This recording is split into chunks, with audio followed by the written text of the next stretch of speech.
everyone. Thanks so much for coming. Minister Larivee has some brief remarks, and then our officials will be available to take your questions. Okay, so good morning, everyone. I have an update on the fire situation and some additional information about supports to evacuees and the re-entry plan. So there were 2 new wildfire starts in the last 24 hours. Currently, there are 15 wildfires burning in Alberta, 2 out of control, 1 being held, 10 under control, and 2 turned over to local authorities. Across the province, there are currently 2,423 firefighters, 189 helicopters, 29 air tankers, and 439 pieces of heavy equipment. There was no significant growth in the Peace River fire from yesterday. It's still around 20,000 hectares. We're hoping that with cooler temperatures and rain in the forecast for northwest Alberta, that we can really get a handle on that one over the next several days. The Greenview County fire that caused the evacuation of Little Smoky is now classified as being held by local authorities. The Fort McMurray fire continues to burn out of control. It is now more than 505,645 hectares. This fire has now reached the Saskatchewan border, northeast of Gordon Lake. Mandatory evacuations continue to be in place for 19 work camps north of Fort McMurray, as well as the communities of Fort McMurray, Anzac, Fort McMurray First Nation, Fort Mackay, and Gregoire Lake Estates. Weather today in the Wood Buffalo region is forecast to be a high of 16 degrees with relative humidity of 40% and winds from the northeast at 30 and gusting to 50 kilometers per hour. Similar weather is forecast for tomorrow, which represents a good opportunity for firefighters to continue to strengthen their position in controlling the fire. And firefighters will continue their hard work to protect homes, communities, and other critical infrastructure. At this point, none are considered to be at immediate risk. However, there was a 5-unit condo complex on Siland Forest Road in South Thickwood that was damaged by fire yesterday. The cause is unknown and an investigation is underway. This is the same complex that suffered fire damage earlier this week. Natural gas lines in the neighborhood were pressurized, but gas was not connected to those residences. As far as the recovery work goes, we're hoping to get workers back in the community tomorrow to resume work on the hospital restoration. This will depend on air quality conditions, since one of their main tasks is to clean up smoke-related contamination. Air quality in the region fluctuates rapidly throughout the day, depending on wildfire conditions and on the weather. Yesterday, we saw the number go as high as 51 in the morning, but it had dropped to the low teens later in the day. This morning, it is at 3, but forecast to be more than 10 today and tomorrow. We expect that weather will improve the air quality conditions. However, there still is a large and active wildfire surrounding the community, and air quality will continue to fluctuate until conditions stabilize. At this time, we're still aiming for the hospital to be able to provide basic services by June 1st. This week, we were also able to get a few retailers in to inspect their facilities. This is part of the plan to ensure there are some basic amenities, such as grocery stores and pharmacies, up and running when residents return. Those visits were temporarily halted when air quality conditions deteriorated, but now we're planning to ramp them up again on a voluntary basis, as long as air quality holds at more acceptable levels. And we are supporting them with masks and advice on how to work safely in that environment. Electricity service has been restored to more than 90% of customers, and natural gas has been restored to 75% of customers. The investigation into the explosion that took place on May 17th has not been completed yet. However, as a precautionary measure, ATCO has shut off the gas at the meter to all homes and businesses in Fort McMurray. As residents and businesses return, they can request ATCO to come to each location, do a gas safety inspection at the property, turn on the service, and help to relight each appliance. While that recovery work is proceeding, we continue to support the evacuees. As of 8 p.m. last night, 34,066 cards had been distributed to 70,252 people for a total distribution of $73.1 million to date. Business at the debit card distribution centers has been very slow.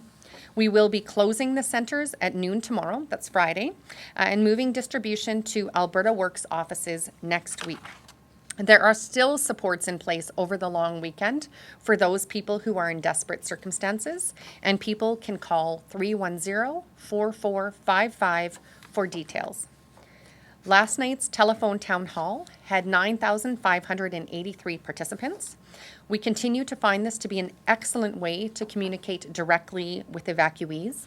I'm looking forward to moderating another town hall this evening for those evacuees, and we also will be having more telephone town halls next week. Yesterday, the Premier announced that a new online mapping application was being developed to provide high-resolution images from multiple angles to give residents a clearer idea of the state of their properties. That application was launched yesterday, thanks to a lot of hard work by the regional municipality of Wood Buffalo. As always, we caution that those images will be very difficult to view for some people, and I remind everyone of the mental health supports that are available through the mental health helpline at 1-877-303-2642, and mental health services can also be accessed by calling the HealthLink line at 811. Sometimes with a disaster like this, and I know from personal experience, you find that you are okay in the first couple of days, but as time goes on, reality sets in, the pressure and the stress becomes harder to bear. And no one needs to bear those burdens alone. There are supports available, and I urge evacuees to use them. With that, I would like to turn it over to Chad to give an update on the wildfire situation. As always, Scott will be here to answer questions, and once Chad's done, we will open it up for questions.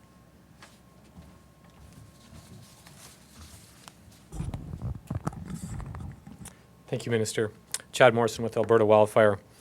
So as noted by the Minister, the fire is now over 100,000 hectares, with about 700 hectares on the Saskatchewan side of the border. The fire continues to spread to the northeast, out and away from communities and oil sands facilities into the forested areas. We're working closely with our partners in Saskatchewan. We have a branch established there to ensure that we have resources on the ground there to support them in their fight. We continue to surge resources as well on this fire with the cooler days ahead. This will allow us to safely deploy more resources on the ground with the cooler temperatures. We held the fire yesterday in all critical areas, and so with the lower temperatures and higher humidities, we continue to see more success today. There were some spot fires near the Northlands Mill site, but we held them away with firefighters, with crews and helicopters on site. The Noralta Lodge has been secured now, again, even more with firefighters, and as well, much of the oil sands facilities see no immediate threat at this time. All the camps and the oil sands facilities, with the cooler weather and all the additional firefighting resources in the area, continue to surge and protect those areas greatly. We expect to see continued success in the south as well, and I'll point to the map here shortly about where we're seeing some of the new growth, and much of it is along the eastern flank along the border. And we continue to put hotspots in and around the community and work with our municipal partners to do that, and we continue to see more success there over the coming days. And I'll just direct to the map here shortly. The orange and the orange spots are areas of that are older growth, and the red is the most recent. And so what that map points to is really the where the growth is at this point. And you can see it has touched to the Saskatchewan border, but not much has traveled across. And just for a summary in terms of the amount of hectares burned, we're really at this point, the total hectares we've burnt on this fire is total to what we had for the whole fire season last year. So obviously it's a large-scale fire from that magnitude, and we're still only in May at this time. And with that, I'll turn it over to the Minister and Scott for questions. The floor is open to your questions. Minister, sorry, you said the centers are closing tomorrow. Are you talking about the entire reception centers or just the No, solely the cash card distribution centers. We recognize the importance of the evacuation centers as being a connection point for evacuees, so we don't have a plan to shut those down at this time. Those are going to stay open until when? Yeah, that's actually a great question. We recognize the important connection point they are for those evacuees, but also that there are some shifts in the demand. So certainly we're looking at that, but we also want to ensure they have that clear touch point that they're used to. So there aren't any plans to shut them down at this point, but of course we will continue to evaluate whether they continue to meet the needs of evacuees. Mr. As the attention turns to the re-entry plan and getting people back into the community, we're seeing all the images of our homes from the outside. But can one of you explain a little bit more about what we can expect to see on the inside of our homes throughout the city? We're hearing that there is smoke damage even in places where the fire didn't touch. Scott Long, Executive Director, Operations, Alberta Emergency Management Agency. That's a good question. We expect that there will be smoke damage in a number of the residents. As we've said a number of times, we've not gone into people's residence. So I know as part of the re-entry planning, there are a number of plans: debris management, traffic control plans, access plans, welcoming plans. As you've heard now, ATCO will link up with residents once they arrive to go in, do the safety checks. We fully anticipate, and I know that the Regional Emergency Operations Center in Wood Buffalo are planning for specialist cleaning services, if required, to assist homeowners. But again, that detail is all being worked. But yes, there will likely be some special cleaning required for smoke damage. On that front, I never even thought about that.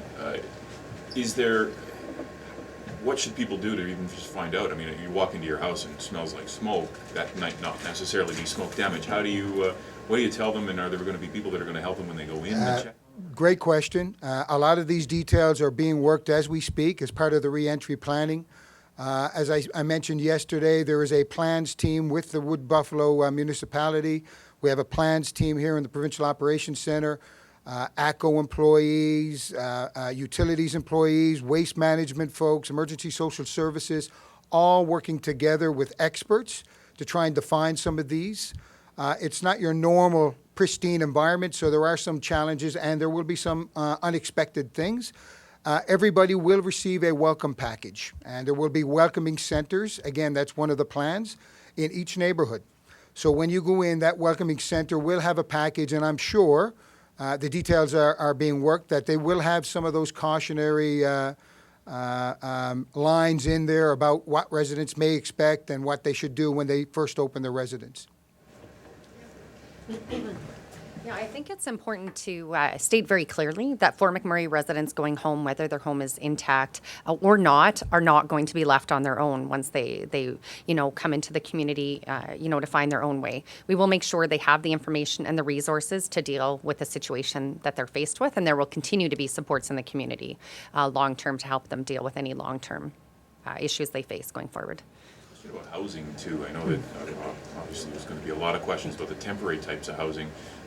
A lot of that might be for the municipality as well, but what about space? I know that, is there space for temporary housing? And if not, is there some crown land that might be able to be opened up? Have you looked at that yet? So certainly we're looking at nailing down the details in what housing stock is available in the community that may be available for people to go to that's already established in the community. As we nail those down, we'll provide some support to the Regional Emergency Operations Center in terms of deciding if we need to go farther than that and what the plans might be for that. I was just meaning over and above that. I know in Slave Lake there was a plot of land that was kind of free. They were able to put some temporary trailers in there for a while. Is that space available? Well, and certainly in Slave Lake it was a challenge because the vacancy rate was minimal. So I think the situation may be a little different in Fort McMurray. However, we need to get those final details nailed down and in comparison and find out the number of people who are looking for that and move forward with that. But certainly ensuring that people have a place so whether they have a home or not in Fort McMurray in terms of their permanent home, that they do have a place to live in until they can reestablish their home. Absolutely. That's a key priority for us. Okay, we're going to take some questions from the phone and then we'll return to the floor. Operator, can you please put through the first caller? Your first question comes from Marianne Warnica from Canadian Broadcasting Corporation. Your line is open. This question is for Ms. Larivee. Ms. Larivee, A question, just yes or no for the first part would be fine. Did you allow the oil sands workers to return too early, yes or no? And then the second question is, what comment do you have for workers who say they were brought back too soon and who are upset? Okay. So there actually was not a mandatory evacuation for the oil sands workers initially. So there wasn't, a removal of a mandatory evacuation order. It's always been about the oil sands companies utilizing their own emergency evacuation procedures to make their decisions as to whether their workers left and returned up until we did put that mandatory evacuation order in place. However, I certainly recognize that industry is very committed to the health and safety of their workers and worked very closely with the Provincial Operations Centre and the Regional Emergency Operations Centre to be in close touch about what the conditions were. Again, this fire is very volatile. The behavior is unpredictable. The weather, of course, we can never predict, and we continue to make the best decisions based on where we're at. But hopefully that answers your question. The workers were told to leave under a precautionary evacuation the weekend of May 7th. And then the oil sands workers were allowed to go back. Someone gave them the go-ahead. Did the province allow those workers to return too early, yes or no? Well, we never actually required them to leave until just earlier this week. So again, there was no imposition or removal of a mandatory evacuation order. So there was no either letting them come or go involved prior to that. Thank you. Operator, can you please put through the next caller? Our next question comes from the line of Chester Dawson from the Wall Street Journal. Your line is open. Yes, I have two questions. First, I just wanted to get an assessment of the fire. It sounds like it is, as you say, moving towards the Saskatchewan border.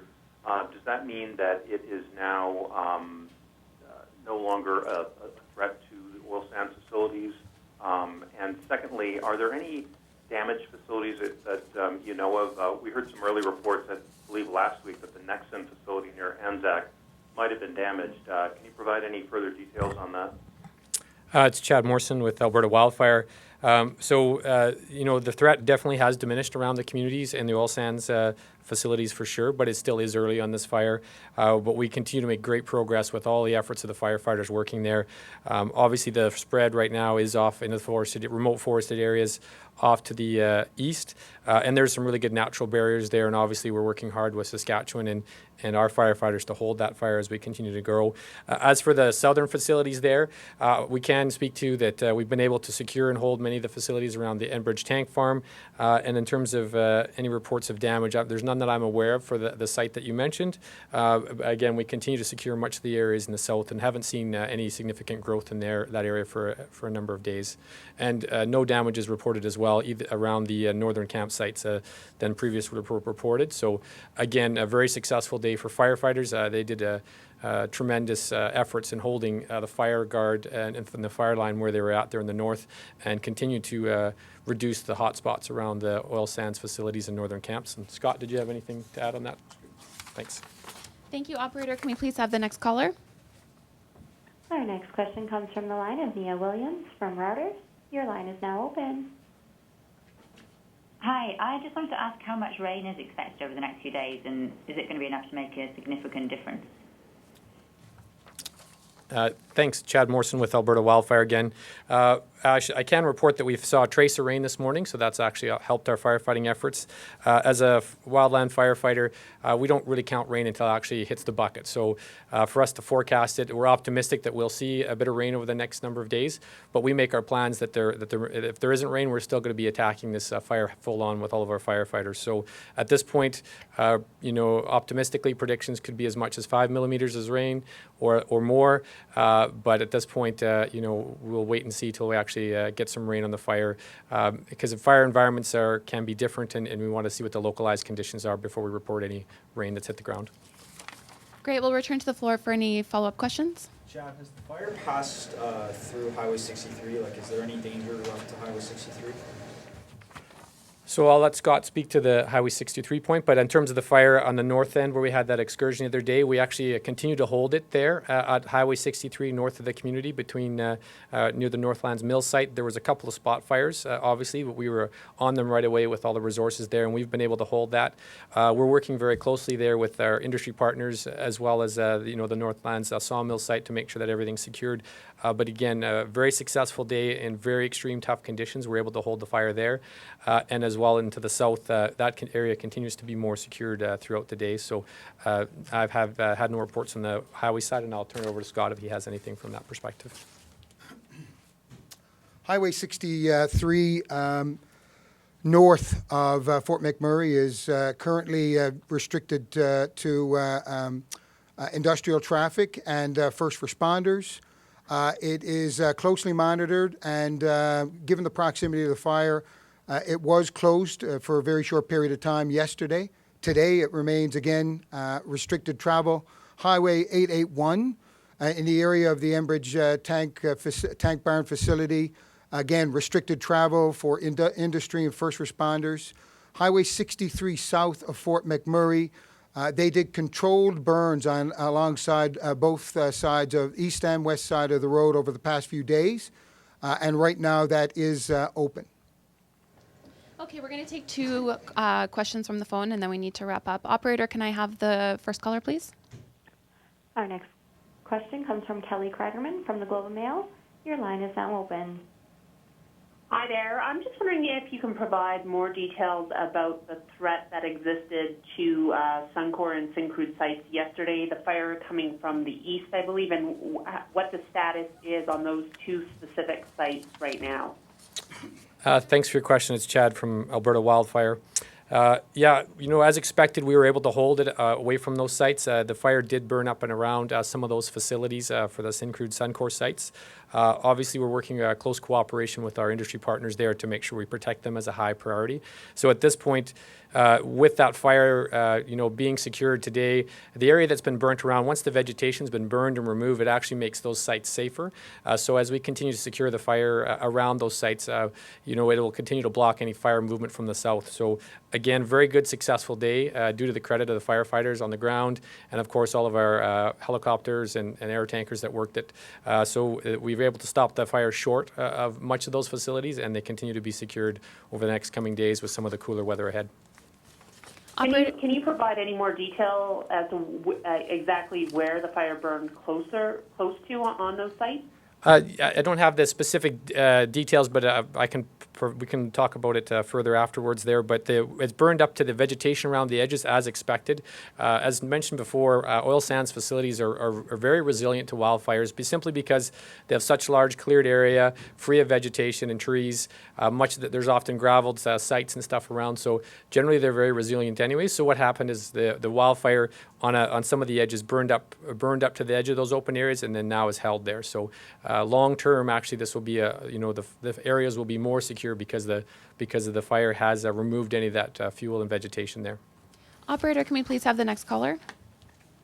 Our next question comes from the line of Dan Grummett from CTV News. Your line is now open.